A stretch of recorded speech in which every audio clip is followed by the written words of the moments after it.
Donc, bonjour à tous, merci d'être là pour ce webinaire sur les outils pour laisser un proche en perte d'autonomie, seul en toute sécurité. Ce webinaire va être animé par Marie Voisin et Violaine Retailleau, qui sont ergothérapeutes au Cintiq, et Séverine Thérom du Gérontopole Pays de la Loire. Et moi-même, je suis Jocelyne Guillon, la directrice d'Umagogie et initiatrice de ce projet et également aidante.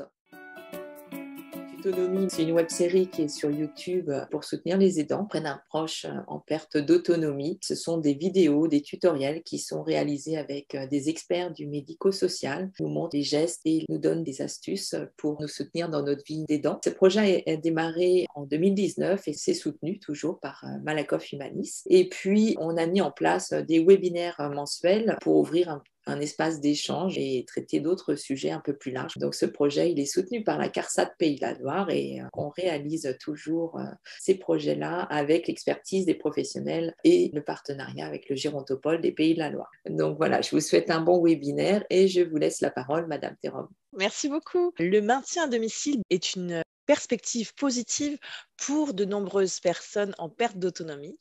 Et rester chez soi permet de conserver un sentiment de familiarité et de confort. Alors, lorsqu'un proche est en perte d'autonomie, il est important de prendre des mesures pour assurer sa sécurité lorsqu'on le laisse seul.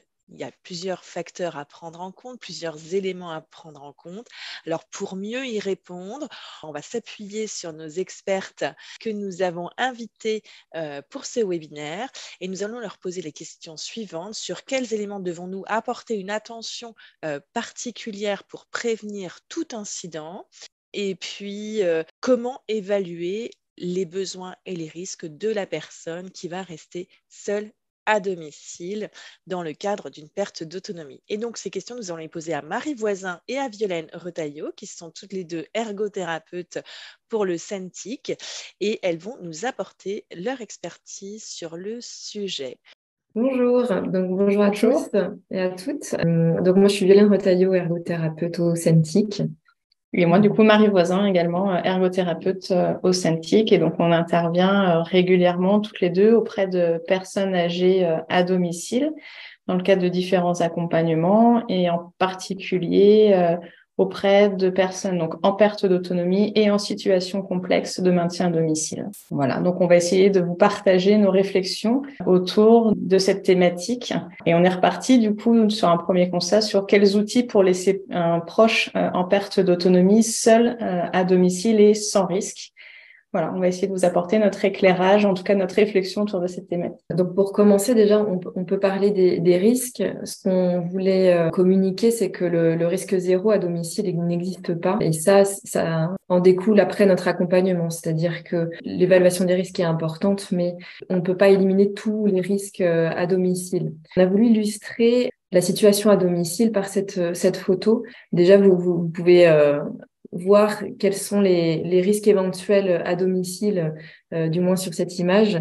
Là, ce qu'on peut voir, c'est qu'il n'y a pas de rampe à l'escalier, par exemple. L'alarme à feu est désactivée. Un tapis qui n'est pas complètement à plat au sol, donc avec éventuellement un risque d'entravement. On voit également d'autres éléments. Alors là, c'est un petit peu résumé et complété, mais la cafetière qui n'a pas d'arrêt automatique, des fils électriques qui sont au sol, tout ça peut être dans le domicile. Alors toutes les personnes n'ont pas tous ces éléments complètement à domicile, mais on peut retrouver certains éléments chez les personnes qu'on peut accompagner. Donc par rapport à l'évaluation des risques, on voulait réaborder la notion de danger et de risque. Parce que la notion de danger, c'est finalement une menace imminente qui met en péril l'intégrité d'une personne, mais de manière imminente, immédiate. Le risque, c'est une menace qu'on anticipe, un questionnement qu'on peut avoir sur une éventualité de danger. Donc, c'est-à-dire qu'elle est calculée et quantifiée, et c'est finalement une réflexion et une réflexion commune à avoir et des échanges par rapport à ce risque à domicile. C'est pour ça que le risque à domicile nécessite une évaluation avec la personne à domicile, avec les aidants à domicile, qu'ils soient les aidants proches et professionnels. puisque ça va être finalement une négociation et des compromis qu'on va pouvoir mettre en place au domicile. Par rapport à l'évaluation des risques, ce qui nous paraissait important, c'est peut-être déjà en amont, de repérer la fragilité le plus précocement possible. Pas attendre le dernier moment où on arrive au moment où on est plus dans des situations de danger, mais vraiment anticiper la fragilité qui se majore éventuellement et progressivement au domicile. Pour cela, il y a un outil qui est intéressant, c'est l'ICOP, qui est pratiqué, enfin le niveau 1, par toute personne à domicile, et qui reprend en fait finalement, c'est un bilan qui reprend tous les aspects cognitifs, la mobilité, la limitation de la mobilité, la malnutrition, la déficience visuelle, déficience auditive et le syndrome dépressif à domicile. À ce stade, c'est pour un repérage, ce n'est pas un diagnostic. Il y a également d'autres niveaux à l'ICOP qui sont là réalisés par les médecins, notamment gériatres, dans le cadre d'évaluation gériatrique standardisée.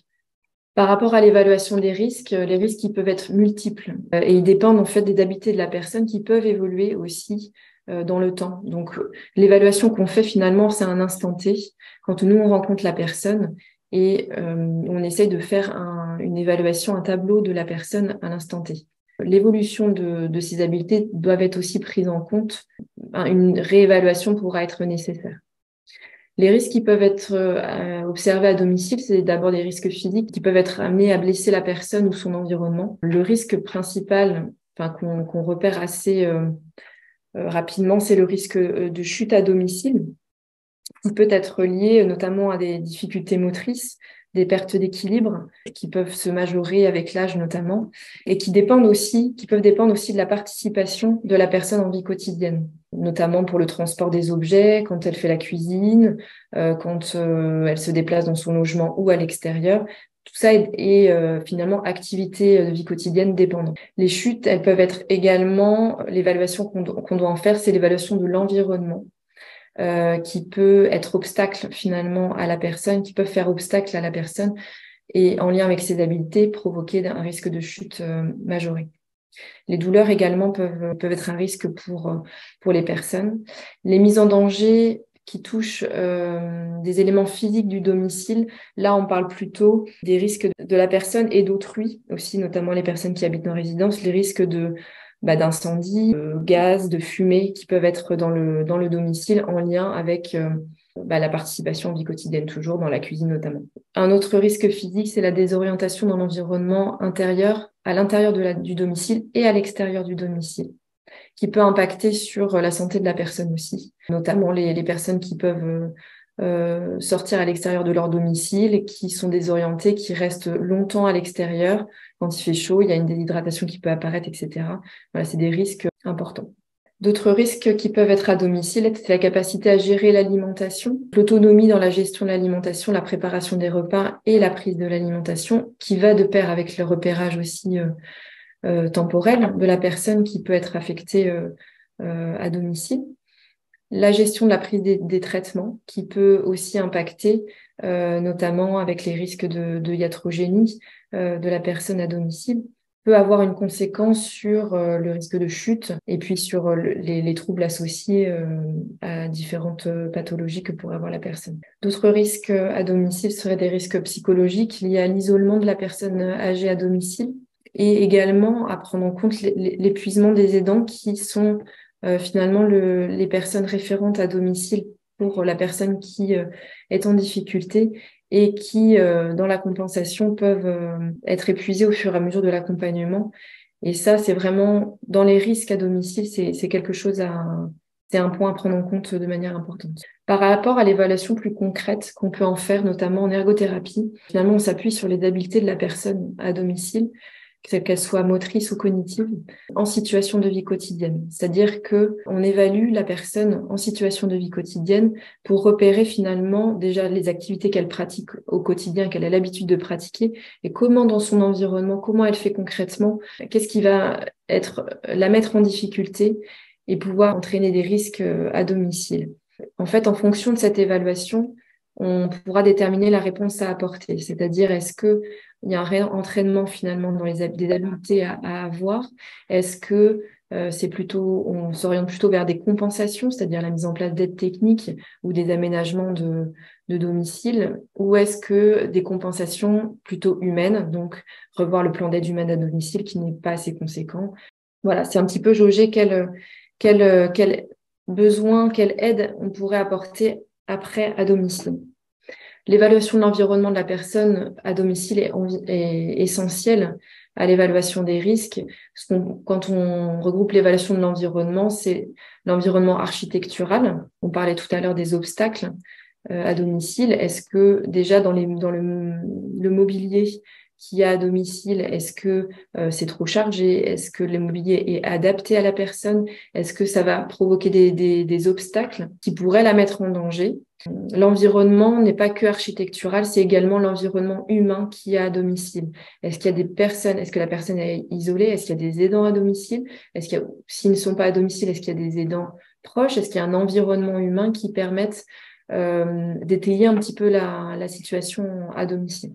Donc tout ça fait partie de l'évaluation initiale qu'on peut effectuer quand on rencontre la personne à domicile, avec éventuellement les aidants qui sont présents également, tant les proches, la famille, que les aidants professionnels. Donc ça, c'est des entretiens qu'on peut avoir de manière commune. Les propositions d'accompagnement qu'on peut faire ensuite, c'est ce que je disais tout à l'heure, c'était finalement en priorité l'adaptation de l'habitude de vie.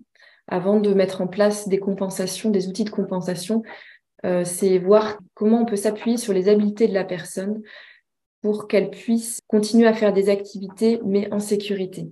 Alors, on parle de réentraînement des gestes, de réorganisation du quotidien dans le domicile.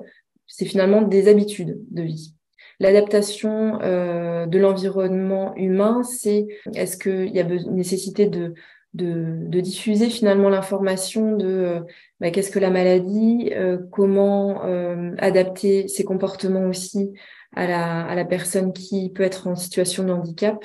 Est-ce qu'il y a besoin de manière un petit peu plus importante d'aide humaine? Et l'adaptation technique, c'est plutôt les compensations, les outils de compensation qu'on peut mettre en place, par exemple des outils de repérage dans le temps, des agendas, mais comment adapter l'agenda en fonction des besoins de la personne et des habitudes de vie de la personne. Si on parle des risques de chute, c'est quelles adaptations techniques pour la marche, mais ça, on en parlera un petit peu plus tard de manière un petit peu plus concrète. L'adaptation des habitudes de vie. Donc, quand on parle du réentraînement de l'activité de vie quotidienne, stimulation des habitudes de la personne. Ça, finalement, je l'ai déjà un petit peu dit tout à l'heure. L'adaptation du logement également, donc c'est l'environnement plutôt physique. Donc si on parle d'aide technique de compensation, on va pouvoir vous en présenter plusieurs plus concrètement en fonction des risques évalués à domicile. Le premier risque auquel on pense effectivement quand on se dit qu'on va avoir une personne âgée en perte d'autonomie à domicile et qu'on s'interroge en fait sur sa sécurité, l'un des premiers risques qui souvent est évoqué par l'entourage, c'est le risque de chute. Comme le disait Violaine tout à l'heure, déjà, de toute façon, le préalable, c'est effectivement d'évaluer quelle va être l'origine, les causes de ce risque de chute, puisque derrière, ça va forcément déterminer le type de réponse qu'on va pouvoir apporter. Il est évident que la première question qu'on va se poser, c'est au niveau du suivi médical ou de la pathologie de la personne, où en est la personne dans son suivi et quelles sont les pathologies et les traitements qu'elle doit prendre, parce que si c'est une personne qui est sujette à des hypotensions, il va falloir qu'on réinterroge aussi le médecin sur un traitement possible. On sait aussi qu'en revanche, beaucoup de personnes âgées sont polymédiquées et qu'il peut y avoir un risque justement lié en fait à cette consommation de médicaments et qui peut aussi être à l'origine de troubles de l'équilibre. Et puis après, est-ce qu'il y a des atteintes neurologiques également ou des douleurs également qui pourraient être responsables de ces troubles de l'équilibre. Donc dans un premier temps, on va toujours réinterroger cet élément purement médical de la situation de la personne avant de pouvoir s'embarquer dans des préconisations plus importantes. Et effectivement, l'idée, ça va être de pouvoir, dans un premier temps, interroger l'environnement, donc le lieu de vie de la personne, Est-ce que c'est une personne qui vit dans un environnement de plein pied? Est-ce qu'il y a des escaliers? On peut également être amené à s'interroger sur l'accessibilité typiquement de la salle de bain, qui fait aussi partie des premières pièces sur lesquelles on va pouvoir demander en tout cas une sécurisation du logement. Ça va vraiment être les premiers éléments qu'on va pouvoir interroger. C'est le suivi médical et l'environnement physique dans lequel la personne vit. Une fois que ces éléments sont posés, effectivement, on va pouvoir venir proposer des outils de prévention ou de compensation. On évoquait tout à l'heure effectivement des aides techniques à la marche.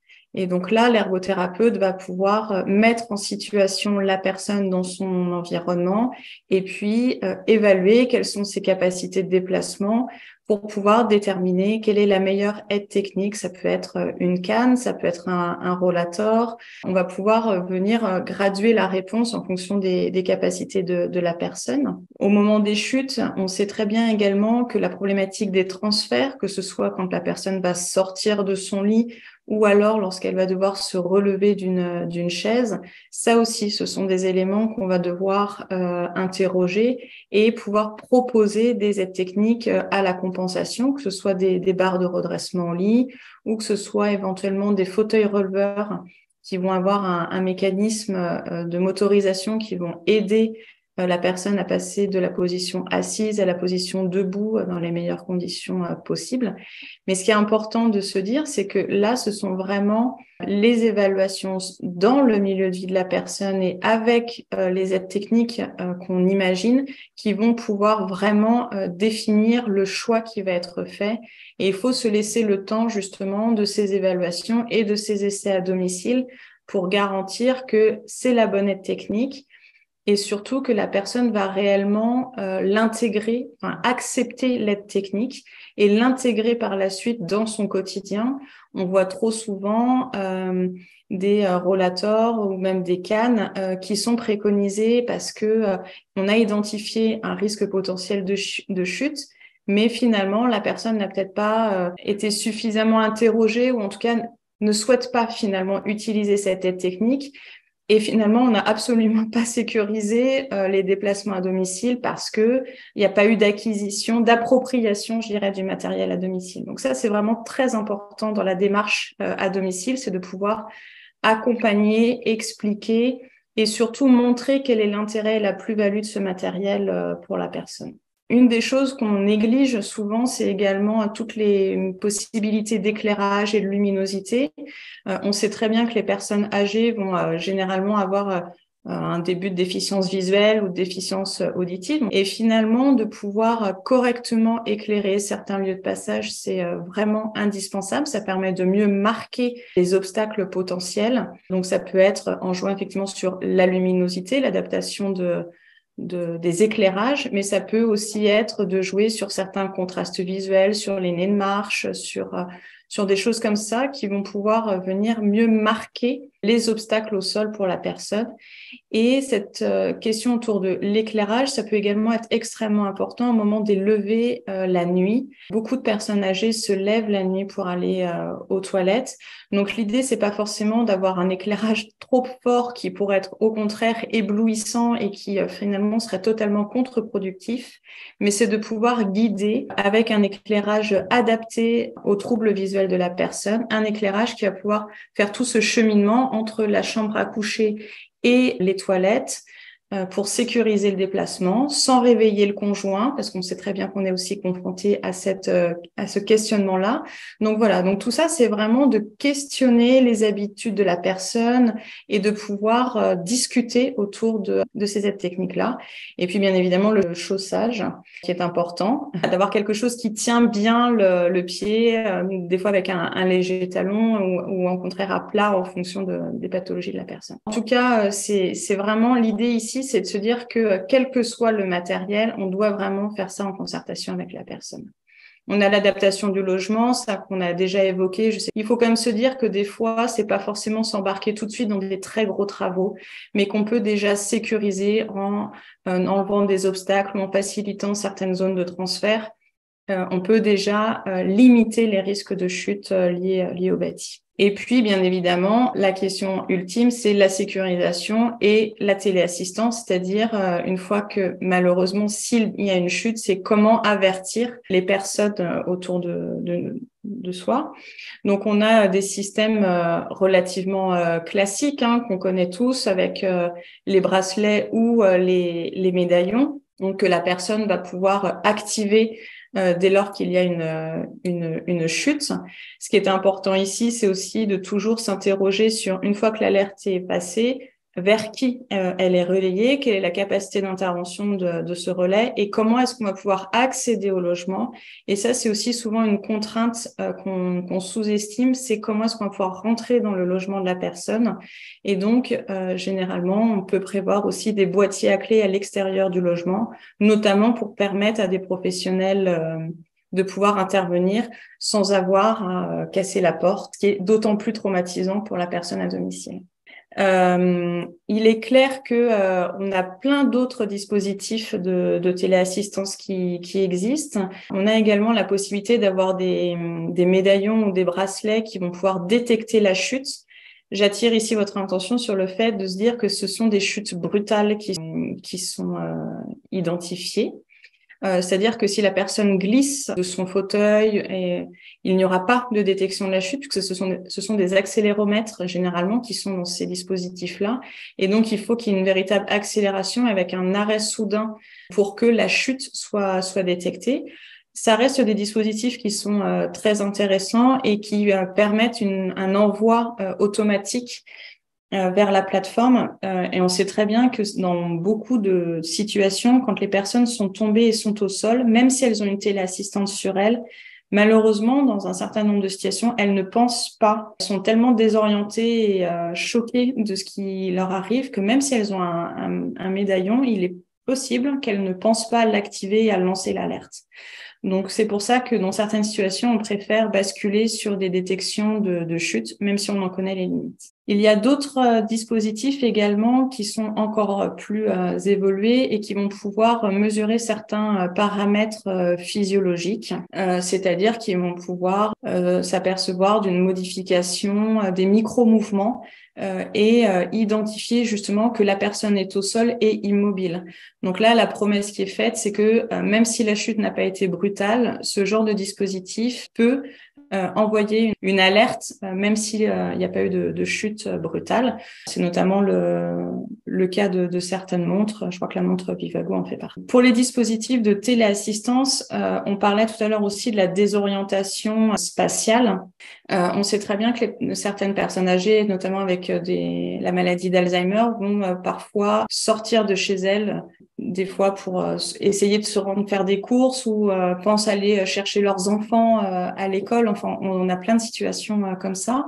En fait, elles se perdent après dans leur environnement proche et ne sont plus en capacité de retourner à domicile. Et là, effectivement, on est face à des risques de déshydratation ou au contraire en hiver que les personnes aient froid à l'extérieur et qu'elles se perdent, qu'elles se mettent en danger physiquement.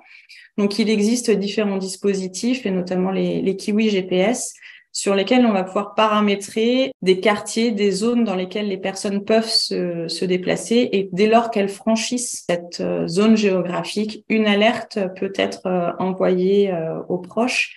Et la personne va être géolocalisée, on va pouvoir la retrouver et l'accompagner, la ramener tranquillement chez elle. On vous a mis également un téléphone portable simplifié parce qu'on sait très bien que certaines personnes âgées refusent de porter des médaillons ou des montres. Elles trouvent que c'est stigmatisant et on peut l'entendre. Du coup, pour certaines personnes, on va préconiser à minima un téléphone portable sur lesquels il peut y avoir des touches SOS, des touches d'appel d'urgence qui peuvent être un compromis pour que la personne utilise au moins un signal d'alerte. L'idée, c'est vraiment toujours de trouver le meilleur compromis pour que au moins quelque chose soit utilisé par la personne. Le dernier élément qui se développe par rapport à la téléassistance, c'est les dispositifs d'actimétrie. Il y a une offre qui est beaucoup plus importante en établissement, mais on a aussi quelques dispositifs qui peuvent être installés à domicile. Donc là, au-dessus de la table de chevet, on devine le capteur là, qui est fixé à côté de la porte.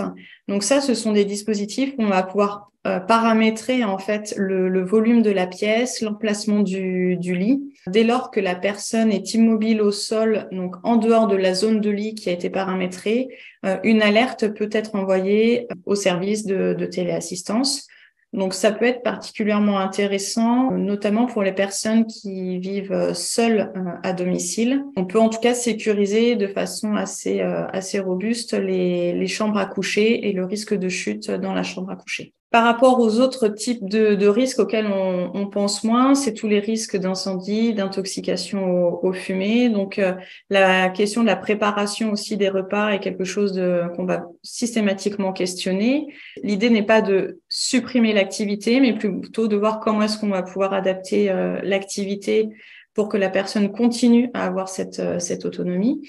Donc, on peut typiquement proposer des plaques à induction. Il y a certains modèles qui vont pouvoir avoir une sécurisation du temps de cuisson, ou quand la casserole déborde, ça se coupe automatiquement. Ça, c'est des choses qu'on retrouve dans le grand public, chez vous, chez moi. On peut avoir ce genre de plaques. C'est sécurisant. On va avoir des dispositifs de thermocouple qui vont pouvoir aussi couper l'alimentation des plaques de cuisson. Il est indispensable d'avoir effectivement des capteurs de détection de gaz et de fumée. Je vous encourage tous à en avoir chez vous, mais en particulier chez les personnes âgées qui continuent à cuisiner, c'est indispensable. On peut même avoir des dispositifs qui sont en relais de certains dispositifs de téléassistance, donc ça c'est aussi intéressant. Et puis, dans certaines situations, même l'utilisation du four micro-ondes peut être à évaluer. C'est quelque chose qui peut être assez sécurisant de réchauffer les plats, que c'est vrai si la personne sait utiliser correctement un micro-ondes, ne met pas d'objets métalliques dans le micro-ondes.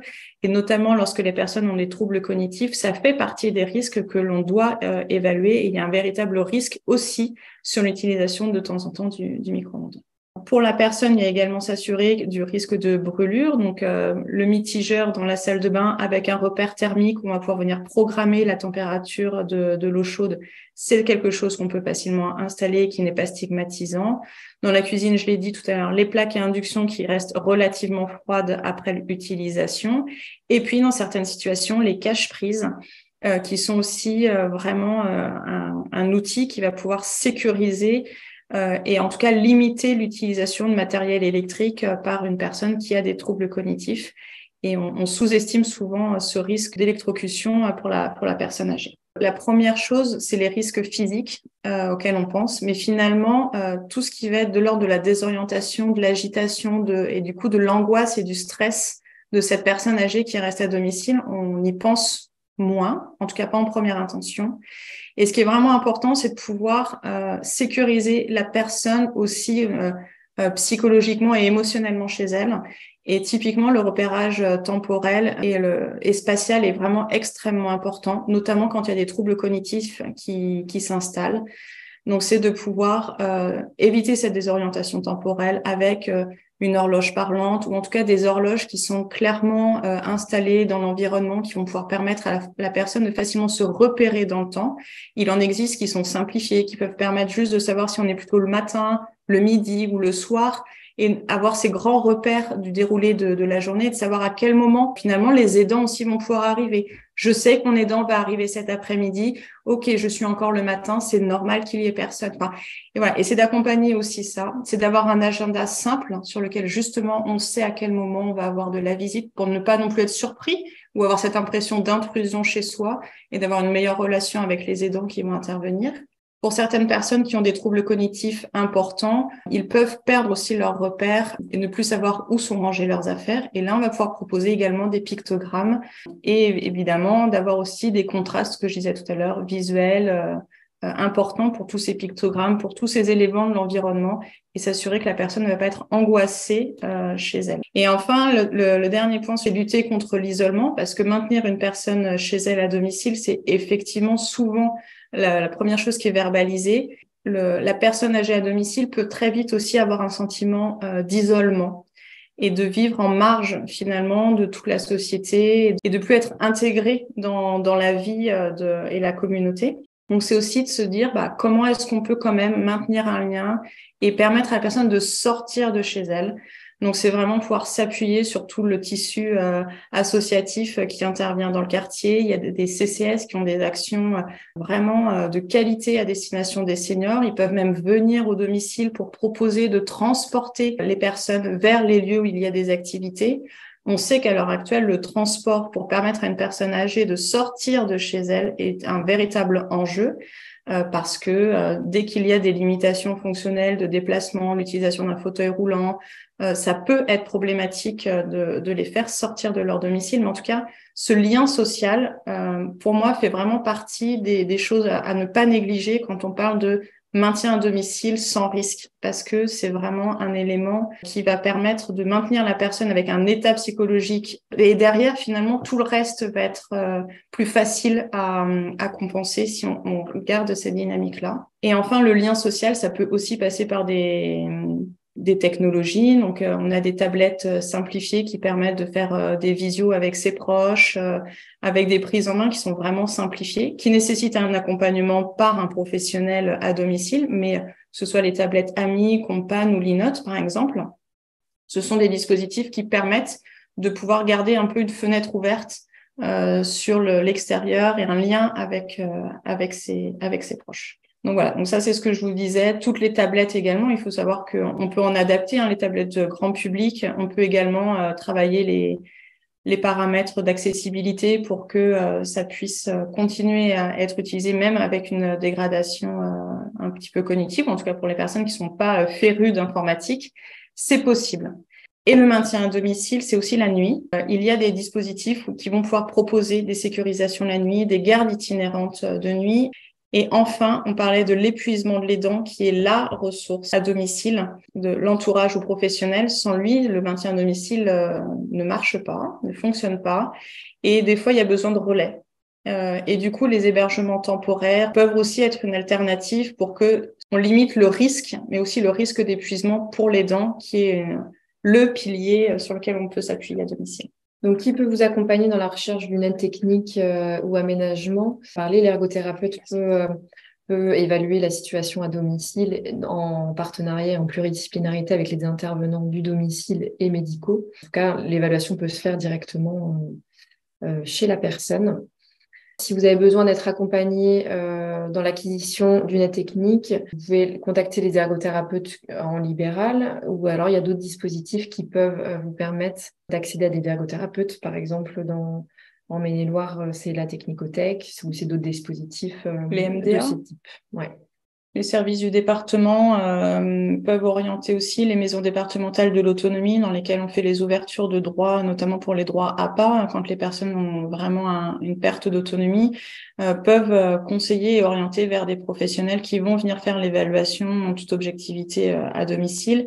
Et il y a de plus en plus de sources de financement aussi possibles pour l'accès à ces aides techniques, que ce soit dans le cadre de l'APA, mais également la conférence des financeurs sur beaucoup de départements peut aussi financer du matériel. Les caisses de retraite ont également différents forfaits qui vont pouvoir être mobilisés pour l'achat du matériel. Donc voilà, faut pas hésiter effectivement à se tourner vers les caisses de retraite et vers les services du département pour pouvoir avoir accès non seulement à des ergothérapeutes, mais aussi à des financements. C'était simplement pour dire qu'il y avait aussi la sécurité sociale qui pouvait, sur certaines aides techniques, proposer une prise en charge, mais ça ne couvre malheureusement pas tout le champ possible des aides techniques. Merci à vous deux pour cette présentation. Et bon courage à tous les aidants. Bonne journée. Au revoir.